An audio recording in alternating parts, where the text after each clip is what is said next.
ये आकाशवाणी रायपुर है। प्रादेशिक समाचार बुलेटिन के साथ मैं विभाष कुमार झा।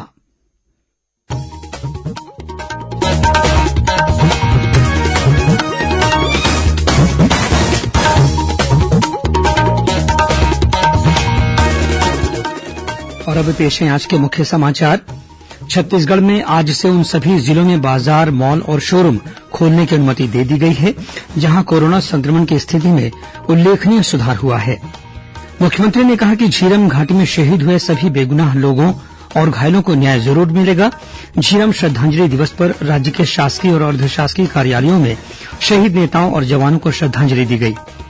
बीजापुर जिले के सिलगेर गोलीबारी मामले की जांच के लिए भाजपा प्रदेश इकाई ने कमेटी गठित की। और चक्रवाती तूफान यास के असर से छत्तीसगढ़ में कई स्थानों पर तेज हवाएं चली। कल राज्य में एक दो स्थानों पर गरज चमक के साथ हल्की बारिश होने की संभावना।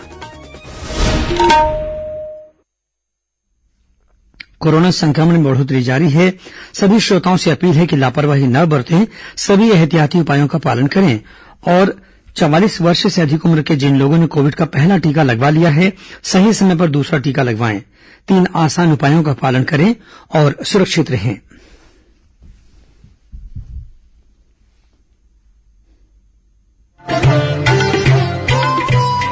कोविड-19 से बचाव और सुरक्षित रहने के 3 उपाय। मास्क लगाएं, 2 गज दूरी है जरूरी, सुरक्षित दूरी रखें, हाथ और मुंह साफ रखें।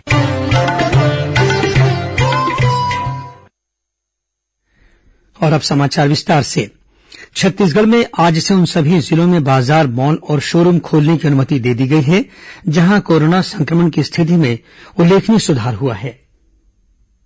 छत्तीसगढ़ के उन जिलों में जहां पॉजिटिविटी दर 8% या उससे कम है, वहां राज्य सरकार ने अभी सभी बाजार, दुकानें, शोरूम और मॉल को खोलने की अनुमति दे दी है। हालांकि आदेश में यह कहा गया है कि दुकानों को शाम 6 बजे तक ही खोलने की अनुमति होगी। होटल और रेस्टोरेंट में बैठकर खाने की अनुमति नहीं होगी। सिर्फ पार्सल करवाकर या ऑनलाइन डिलीवरी के माध्यम से भोजन बुलवाया जा सकेगा। सिनेमा हॉल और थिएटर आदि फिलहाल बंद रहेंगे। छत्तीसगढ़ के 28 जिलों में से राजधानी रायपुर सहित 25 जिलों में पॉजिटिविटी दर 8% से की गई है। उन जिलों में जहां पॉजिटिविटी दर 8% से अधिक है, वहां लॉकडाउन पुराने दिशा निर्देशों के अनुसार ही जारी रहेगा। इन जिलों में यदि लगातार 5 दिनों तक पॉजिटिविटी दर 8% से कम दर्ज की जाएगी, तभी लॉकडाउन में छूट दी जाएगी। विकल्प शुक्ला, आकाशवाणी समाचार, रायपुर।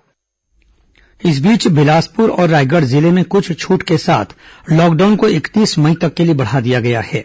वहीं बेमेतरा जिले में 31 मई तक लागू लॉकडाउन को तत्काल प्रभाव से निरस्त करते हुए कल से व्यावसायिक गतिविधियां शुरू करने के निर्देश जारी किए गए हैं। इस बीच राजनांदगांव जिले के प्रभारी और वन मंत्री मोहम्मद अकबर ने सोमनी के शासकीय महाविद्यालय में कोविड ट्रीटमेंट सेंटर का वर्चुअल माध्यम से लोकार्पण किया।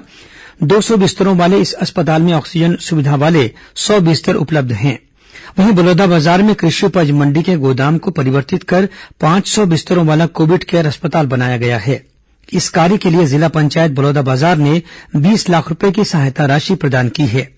इसी तरह जांजगीर चांपा जिले में संचालित कोविड केयर सेंटर और अस्पतालों में भी मरीजों के उपचार के साथ ही उनके मनोरंजन के लिए साधन भी उपलब्ध कराए गए हैं। जिला योजना और सांख्यिकी अधिकारी पायल पांडे ने बताया कि मरीजों का मनोबल बढ़ाने के उद्देश्य से इस तरह के प्रयास किए जा रहे हैं।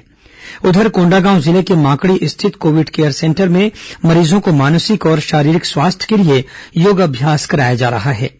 जनपद पंचायत के मुख्य कार्यपालन अधिकारी, तहसीलदार और आयुष अधिकारी मरीजों को योग सिखा रहे हैं ताकि उनका मनोबल बढ़े और वे जल्द से जल्द ठीक हो सकें। इधर राजनांदगांव जिले के 475 गांवों में 45 वर्ष से अधिक उम्र वाले 90% लोगों को कोरोना का टीका लगाया जा चुका है। वहीं 18 से 44 आयु वर्ग के लोगों के टीकाकरण का कार्य भी जारी है। कोरोना संक्रमण की तीसरी लहर की आशंका को देखते हुए जिला प्रशासन सतर्कता बरत रहा है। मुख्य चिकित्सा और स्वास्थ्य अधिकारी डॉक्टर मिथिलेश चौधरी ने बताया कि ऐसे गांवों की सूची बनाई जा रही है जहां सबसे कम लोगों ने टीका लगवाया है। इन गांवों में लोगों को टीकाकरण के लिए प्रेरित करने के लिए जागरूकता कार्यक्रम चलाया जाएगा। इसी तरह दुर्ग जिले में भी साहू समाज की ओर से टीकाकरण के प्रति लोगों को प्रेरित करने के लिए जन जागरण अभियान की शुरूआत की गई है। इस अभियान को वैक्सीन लगाओ जीवन बचाओ नाम का अभियान दिया गया है। अभियान के तहत महिलाएं कलश यात्रा में शामिल होकर लोगों को टीकाकरण के प्रति जागरूक कर रही हैं। मुख्यमंत्री भूपेश बघेल ने कहा है कि झीरम घाटी में शहीद हुए सभी बेगुनाह लोगों तथा घायलों को न्याय जरूर मिलेगा। उन्होंने कहा कि शहीदों को न्याय दिलाने के लिए राज्य सरकार संकल्पित है और इसके लिए लड़ाई जारी रखी जाएगी। उन्होंने कहा कि इस कार्य में चाहे कितनी भी परेशानी हो, राज्य सरकार मामले की तह तक जरूर जाएगी। झीरम श्रद्धांजलि दिवस के अवसर पर मुख्यमंत्री ने आज अपने रायपुर स्थित निवास कार्यालय में शहीद नेताओं और जवानों को श्रद्धांजलि अर्पित की। इस मौके पर वीडियो कॉन्फ्रेंसिंग के जरिए श्री बघेल दंतेवाड़ा और जगदलपुर में शहीद महेन्द्र कर्मा की प्रतिमा के अनावरण कार्यक्रम में और स्वर्गीय कर्मा के नाम पर बस्तर विश्वविद्यालय तथा जगदलपुर में स्वर्गीय बलिराम कश्यप स्मृति चिकित्सा महाविद्यालय के नामकरण कार्यक्रम में भी शामिल हुए। कार्यक्रम में मुख्यमंत्री ने कहा कि 25 मई का दिन छत्तीसगढ़, भारत और लोकतंत्र के लिए एक काला दिन है, जब माओवादियों ने कांग्रेस के वरिष्ठ नेताओं की हत्या कर दी थी। इस कार्यक्रम को सांसद पीएल पुनिया, उद्योग मंत्री कवासी लखमा और विधायक मोहन मरकाम सहित कई अन्य नेताओं ने भी संबोधित किया। इसके अलावा आज राज्य के सभी शासकीय और अर्धशासकीय कार्यालयों में माओवादी हिंसा में शहीदों की स्मृति में 2 मिनट का मौन धारण कर उन्हें श्रद्धांजलि अर्पित की गई। सांसद दीपक बैज ने आज पार्टी कार्यकर्ताओं के साथ झीरम शहादत स्थल पर जाकर शहीदों को श्रद्धांजलि अर्पित की। वहीं छत्तीसगढ़ विधानसभा में नेता प्रतिपक्ष धरमलाल कौशिक ने भी झीरम घाटी हमले में शहीद हुए नेताओं को श्रद्धांजलि दी है। श्री कौशिक ने कहा है कि पूरा छत्तीसगढ़ चाहता है कि इस मामले में दोषियों को कड़ी से कड़ी सजा मिले और अगर सरकार के पास साक्ष्य हैं तो उन्हें जांच एजेंसियों के सामने पेश करना चाहिए। गौरतलब है कि 25 मई 2013 को हुए इस हमले में पूर्व केंद्रीय मंत्री और कांग्रेस के वरिष्ठ नेता विद्याचरण शुक्ल, तत्कालीन प्रदेश कांग्रेस अध्यक्ष नंदकुमार पटेल और वरिष्ठ नेता महेन्द्र कर्मा सहित कई अन्य जनप्रतिनिधि और जवान शहीद हो गए थे। रायपुर स्थित पंडित जवाहरलाल नेहरू मेडिकल कॉलेज और डॉक्टर भीमराव अंबेडकर स्मृति चिकित्सालय स्थित multi disciplinary research institute MRU के वैज्ञानिक कोविड एंटीबॉडी टेस्ट किट तैयार कर रहे हैं।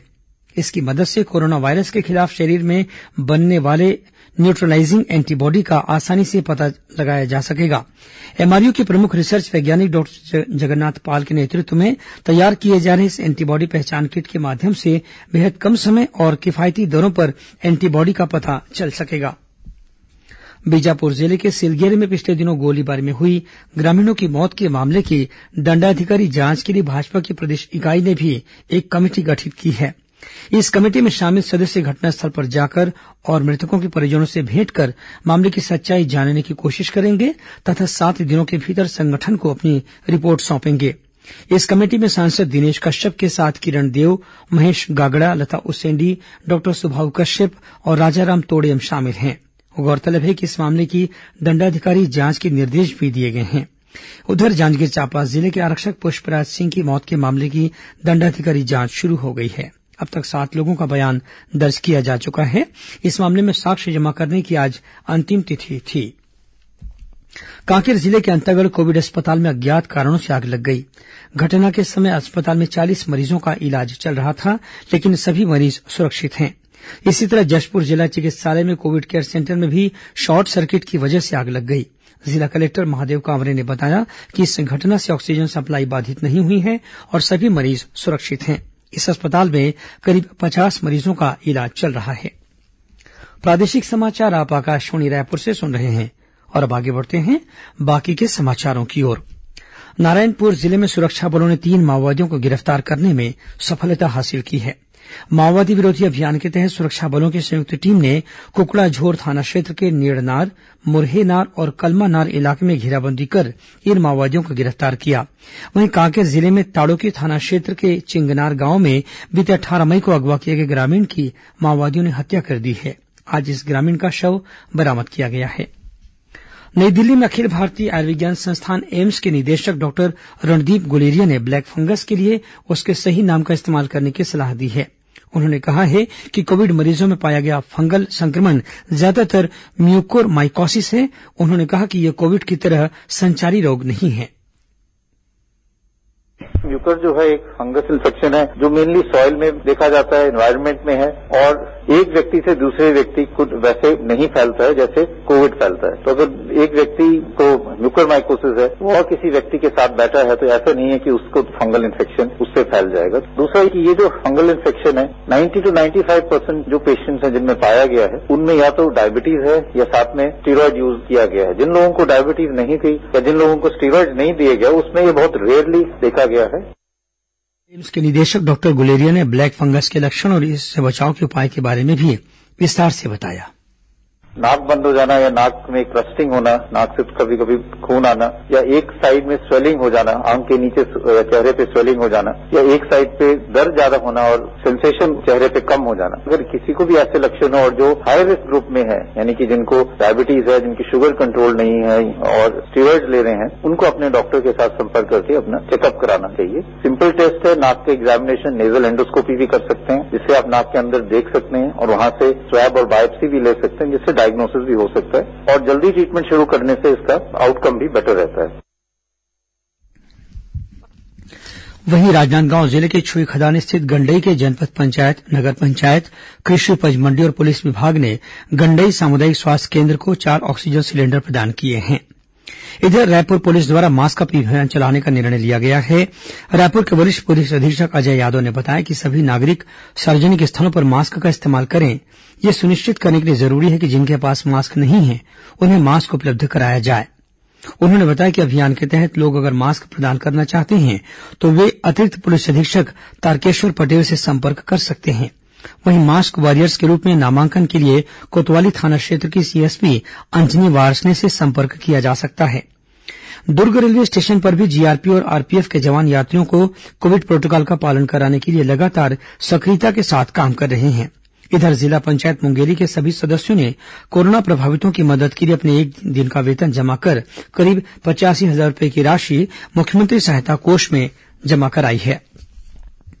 प्रदेश में कोरोना संक्रमण की और लॉकडाउन के दौरान जरूरतमंदों को मदद पहुंचाने में विभिन्न सामाजिक संस्थाओं के साथ साथ आम लोग भी सामने आ रहे हैं। इसी कड़ी में दुर्ग के ढीमरपारा में रहने वाले शिव ढीमर के परिवार ने भी एक मिसाल पेश की है। हाल ही में शिव ढीमर की बेटी नंदिनी और बेटे पीताम्बर का विवाह हुआ। दोनों भाई बहन ने तय किया कि शादी में खर्च होने वाली राशि का इस्तेमाल जरूरतमंदों को भोजन कराने में किया जाए। इसके लिए परिवार के अन्य सदस्य भी तत्काल राजी हो गए। इसके बाद एक अन्य संस्था के सहयोग से ढीमर परिवार ने हर दिन 200 लोगों के हिसाब से 5 दिनों तक जरूरतमंदों को भोजन कराया। उनकी इस पहल की शहर के लोगों ने भी काफी सराहना की है। वहीं रायपुर के लक्ष्मीनगर में रहने वाले किसान केशुन राम साहू ने भी अपने जन्मदिन के अवसर पर जिला कलेक्टर डॉक्टर एस भारतीदासन को 2,11,000 रुपये का चेक मुख्यमंत्री सहायता कोष के लिए प्रदान किया है। श्री साहू ने इस राशि को कोरोना मरीजों के इलाज में खर्च करने का आग्रह किया है।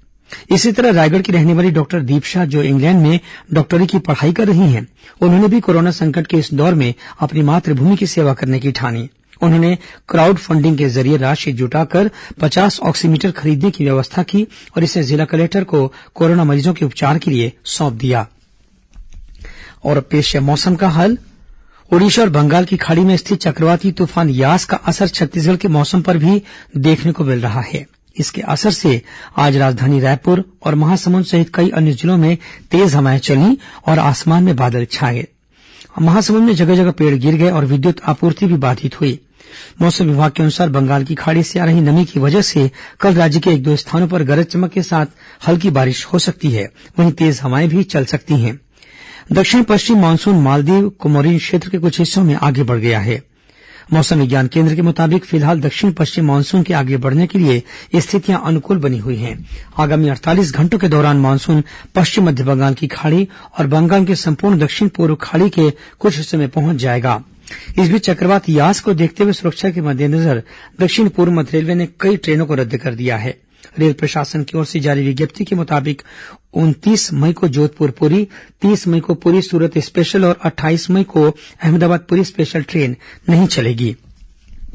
अंत में मुख्य समाचार एक बार फिर। छत्तीसगढ़ में आज से उन सभी जिलों में बाजार, मॉल और शोरूम खोलने की अनुमति दे दी गई है जहां कोरोना संक्रमण की स्थिति में उल्लेखनीय सुधार हुआ है। मुख्यमंत्री ने कहा कि झीरम घाटी में शहीद हुए सभी बेगुनाह लोगों और घायलों को न्याय जरूर मिलेगा। झीरम श्रद्धांजलि दिवस पर राज्य के शासकीय और अर्द्वशासकीय कार्यालयों में शहीद नेताओं और जवानों को श्रद्धांजलि दी गई। बीजापुर जिले के सिलगेर गोलीबारी मामले की जांच के लिए भाजपा प्रदेश इकाई ने कमेटी गठित की। और चक्रवाती तूफान यास के असर से छत्तीसगढ़ में कई स्थानों पर तेज हवाएं चली। कल राज्य में 1-2 स्थानों पर गरज चमक के साथ हल्की बारिश होने की संभावना। इसी के साथ प्रादेशिक समाचार बुलेटिन समाप्त हुआ। नमस्कार।